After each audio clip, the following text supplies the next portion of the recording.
Isang magandang umaga sa ating lahat at hindi ko na yata ito mapigilan yung aking sarili at nais ko rin po maglabas ng aking saloobin sa naging desisyon ng ating kagalang-galang na mga senador.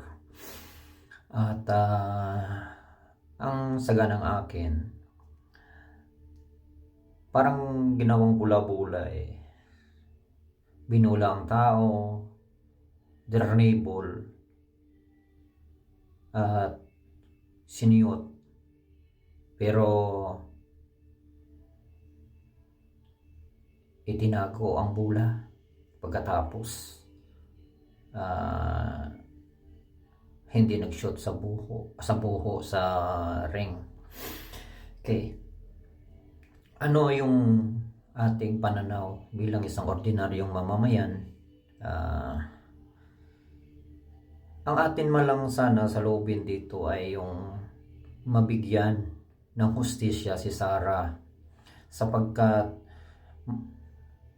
paano niya makukuha ang hustisya kung hindi po ito magkakaroon ng isang trial o hearing? Kawawa naman yung babae, bugbog sarado na siya, tapos hindi pa bibigyan ng hustisya ng mga senador. Alam niyo ba na hindi naman ako maka Duterte o maka Marcos o maka Lene o maka Aquino. Ako ay ano sa lahat, wala akong pinapanigan. Although noong eleksyon ako ay isa sa naging chairman ng mga asosasyon na para sa pangampanya ni Pangulong Duterte. Tapos sa time ni Pangulong Marcos, ako naging chairman din sa pangampanya sa Unity Team. Nandun din si Sara at saka si mahal na Pangulong Marcos. So kung ano yung nakita ko yung kailangan na suportahan, sinusuportahan ko po yun. At ang sa akin lang po ay walang hustisyang nakakamtan o makakamit itong si Sarah. Kasi pag sinabi natin in-archive, kung tutuusin po mga ordinaryong mga mamamayan, ang pag-archive po ay hindi naman po warehouse. Ito yung Senado na magtago sila dyan ng mga kaso, no?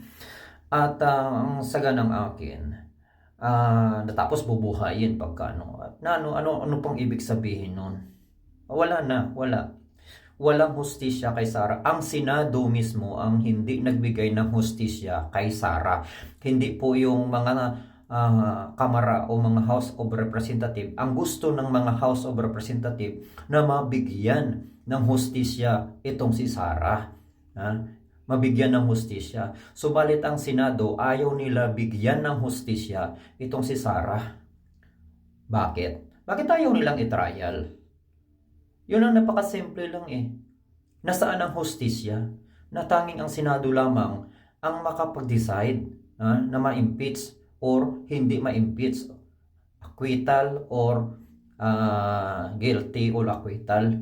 Nasa Senado lang.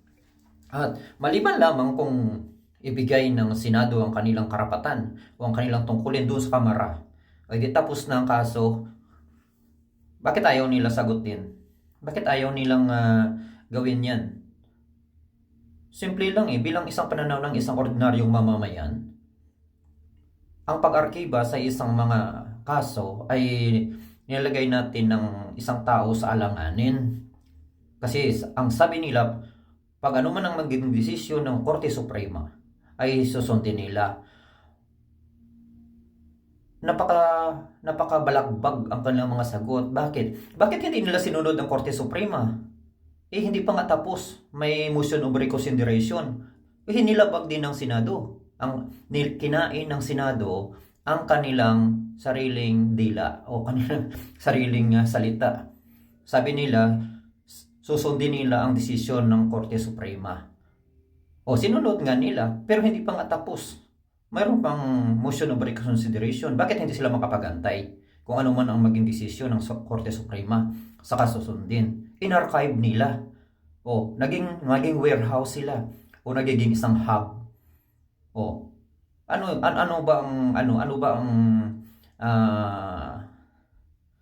tawag dito, responsibilidad ng Senado sa konstitusyon? O, di ba mag-trial ka, mag-decide? Kasi doon na sana makalaya na rin itong si Sara, makapahinga na sa kanyang mga kaso na mga pinatong sa kanya. Kung totoo o hindi, siyempre may defense, mayroon naman prosecution. Sino ang hindi nagbigay ng hustisya kay Sara? Mga kababayan, kayo na magsagot. Sino ang hindi nagbigay ng hustisya kay Sara? 'Di ba ang Senado? Ang Senado ang hindi nagbigay ng hustisya kay Sara. Ulitin ko, ulit. Ang Senado ang hindi nagbigay ng hustisya kay Sara. Ginawa ng Kamara ang kanyang responsibilidad. Ginawa ng Supreme Court ang kanyang responsibilidad. Kung mayroon man pagkukulang o pagmamalabis ang Supreme Court, sa kanila na yon. Dahil mga lawyer man yan sila, ay di ayusin nila yung mga problema na yan. Pwede naman nila yan na ayusin. At ang Senado, ang sabi ng Senado, sundin nila kung ano man yung ng Korte Suprema. Hindi pa nga tapos. Ibig sabihin, hindi rin sinunod ng Senado ang Korte Suprema. Lumabag din ang Senado sa Korte Suprema. Bakit? Hindi pa nga tapos ngayon, nagkakalitse-litse na. Nagkalitse-litse. Ngayon, paano itong si Sara? Buhay pa rin ang kaso. See? Hanggang kailan? May 2026. Kung lalo nang magka-problema. Nasa taong bayan, mga taong bayan, kayo nang bahala magdesisyon. Taong bayan na ang magdesisyon. Kasi hindi na nga nadesisyonan ng Supreme Court at ng Senado. Ang Supreme Court ang kanilang ay tungkol sa jurisdiction, di ba? Na wala jurisdiction ang Senado. Walang jurisdiction ng Senado, kung tutuusin, ang maglilitis lamang ng impeachable officer ay ang Senado. Kasi ang Supreme Court, sila ay impeachable officer din. Ang maglilitis din sa kanila ay ang Senado. Nasa Senado. Ngayon, ang Senado ang hindi nagbigay ng hustisya. Sara, dapat ito yung mga DDS, yung mga Duterte supporters, sino man dyan, huwag kayong muna magbunyi. Huwag kayong sabi na, tapos na na ibaon na sa limot ang impeachment. Hindi pa tapos. Bakit? In-archive. Nasa warehouse. Yan. Ako nagtrabaho sa warehouse in-archive. Ilagay doon mga materialis. Pag hindi magamit, ilagay doon. Ilagay. Kasi darating ang araw, kailangan natin yan. Saka natin ilabas. Pag ilagay sa mga i-supply o ilagay sa makina. Diba ganun? Ngayon, nasa archive. Ano ngayon nangyari? Buhay pa rin ang kaso. Natulog lang. Pinahaba-haba pa nito. Ngayon, itong si Sara, problema sila. Bakit? Sana natapos na. Kung na-trial na yan, tapos na. Bakit hindi i-trial? Ano bang kanilang problema doon? Kung i-trial lang decide. Kasi ang defense naman yan ang suporta sa kanilang kaso. Sa kanilang kliyente. Bakit naging may lumalabas na mayroong conspiracy sa Senado. Mayroong conspiracy sa Senado. Bakit ko nasabing conspiracy? Parang isang team lang sila Nasabi, parang lumalabas na tutulong sila sa ganitong tao. Pero hindi. Binigyan nila ng problema yung tao. Na dapat tulungan nilang tao matapos na yung kanyang problema, yung kanyang kaso. At wala nang